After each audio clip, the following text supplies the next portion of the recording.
l'initiative que cette exposition de Yokan, ces petites pâtisseries japonaises à base de soja et de haricots rouges qui se déclinent à l'infini, est ici mise en espace par Olivier Védrine et Olivier Guillemin.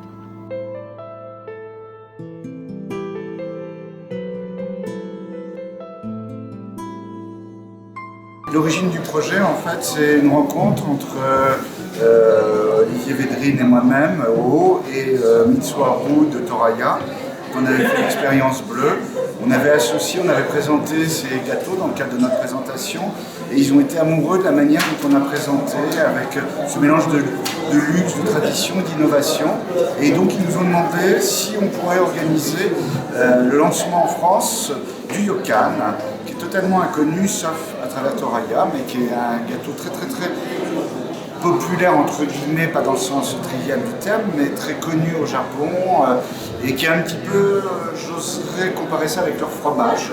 C'est-à-dire qu'il y a des yokan de différentes sortes, des yokan sucrés, salés, à la truffe, des miso yokan, des yokan à la châtaigne, à la mangue. Et chaque région en fait a sa spécialité. La pâte de haricots rouges met parfaitement en valeur les noisettes, figues, pommes, cerises, etc. Cela dépend de l'occasion. C'est sucré, mais aussi salé.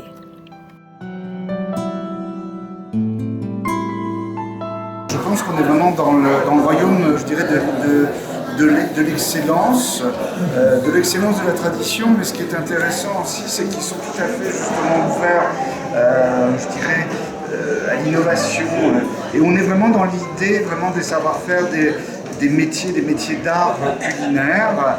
Et ce qui est amusant aussi, c'est par exemple qu'il y a des accointances aussi même avec la mode, puisque par exemple il y a 4 saisons pour le yokan, et chaque saison a des couleurs et des formes et des goûts différents. C'est-à-dire qu'on va lancer les yokan de printemps, les yokan d'automne, et c'est mis en avant dans les boutiques au Japon, un petit peu comme si on mettait en avant une nouvelle collection de mode.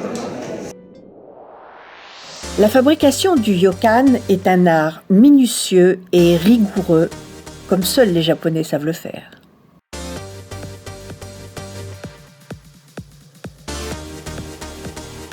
Cette histoire est plus, c'était une aventure, c'était assez initiatique.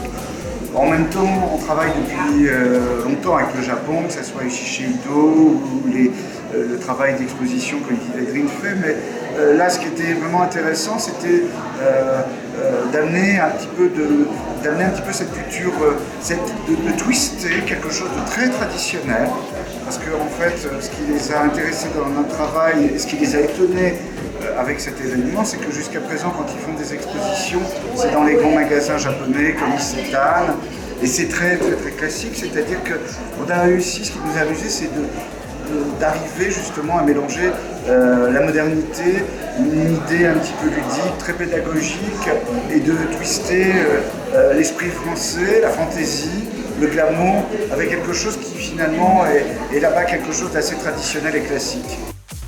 Et tout ce boulot pour n'en faire qu'une bouchée.